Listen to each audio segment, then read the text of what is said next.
Guys, nandito tayo ngayon sa Farsi Restaurant. So, tingnan nyo naman guys, napakaganda ng ambience.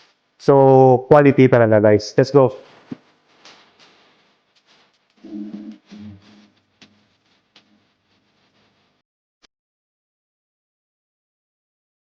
Grabe oh. So, ngayon hahatulan natin. Hahatulan natin kung masarap ba or hindi.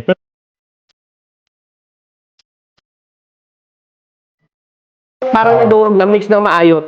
No? Perfect blend yung flavors niya.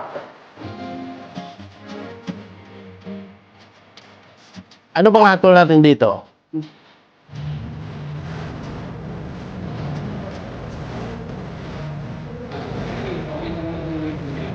Yung sinip.